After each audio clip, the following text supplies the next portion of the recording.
ওসমান হাদির উপরে যে হামলাটা হয়েছে, ওসমান হাদি একজন গণতন্ত্রকামী মানুষ ছিলেন।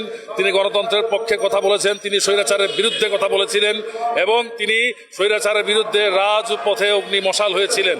তার উপরে যে হামলাটা হয়েছে, আমি বলবো এই হামলাটা শুধু হাদির উপরেই হয় নাই, গণতন্ত্র হত্যা চেষ্টার হামলা করা হয়েছে। যারা এদেশে আবার পুনরায় স্বৈরাচার প্রতিষ্ঠা করতে চায়, যারা এই দেশের গণতন্ত্রকে স্তব্ধ করে দিতে চায়, গণতন্ত্রের পথকে বন্ধ করতে চায়, একটি সুষ্ঠু নির্বাচনকে বানচাল করতে চায়, তাদের নীল নকশার প্রতিফলন হচ্ছে এই ওসমান হাদির মতো একজন গণতান্ত্রিক নেতার উপরে হামলা। উনি আমাদের দলের অনেক সিনিয়র নেতা, উনার দীর্ঘ আন্দোলন সংগ্রামী জীবন।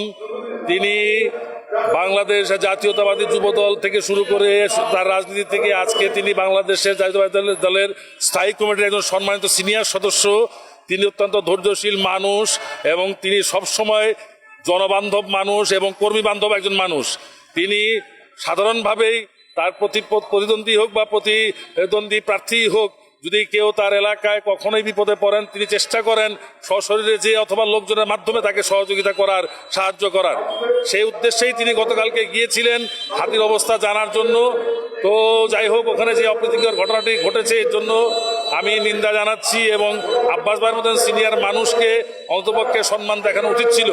আমার কথা হচ্ছে, কোনো কিছু প্রকৃত সত্য ঘটনা উন্মোচিত হওয়ার আগ পর্যন্ত কারো পক্ষ থেকে, কোনো পক্ষ থেকেই কোনো ধরনের প্রতিক্রিয়া, বিরূপ প্রতিক্রিয়া দেখানো ঠিক হবে না। আমাদের সবাইকে মিলে এই যে গণতন্ত্রের হত্যা চেষ্টাকারী আসামিদের ধরতে হবে এবং এটাকে প্রতিহত করতে হবে, সবাই ঐক্যবদ্ধভাবে করতে হবে। এটা জাতীয়তাবাদী দলের যে আন্দোলন, সুদীর্ঘ আন্দোলন সংগ্রাম ছিল, সেটা ছিল গণতন্ত্র প্রতিষ্ঠার আন্দোলন এবং সংগ্রাম। আমরা সারাটা জীবন জনগণের পক্ষে থেকে জনগণের কথা বলার চেষ্টা করেছি।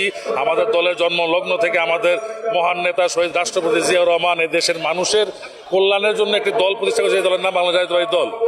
এবং পাশাপাশি এটাও সত্য যে আমরা দীর্ঘ স্বৈরাচার বিরোধী আন্দোলন করে স্বৈরাচারের পতন ঘটিয়েছি 24শে ছাত্র জনতার গণঅভ্যুত্থানের মাধ্যমে। সেই প্রাণপ্রিয় নেতার প্রতীক্ষায় দীর্ঘদিন ধরে দেশবাসী অপেক্ষা করছে এবং ইনশাআল্লাহ যে সুখবরটি আমরা গতকালকে পেয়েছি যে উনি 25শে ডিসেম্বর আমাদের মাঝে আসবেন। উনি আমাদের মাঝে এলে আমাদের যে প্রাণ চাঞ্চল্য সেটা আরো বৃদ্ধি পাবে, আমাদের কর্মের গতি আরো বাড়বে এবং ইনশাআল্লাহ বাংলাদেশের মানুষ আগামীতে তার পাশে থেকে সুন্দর, সমৃদ্ধ, শক্তিশালী একটি বাংলাদেশ গড়ার পেছনে সহযোগিতা করবে।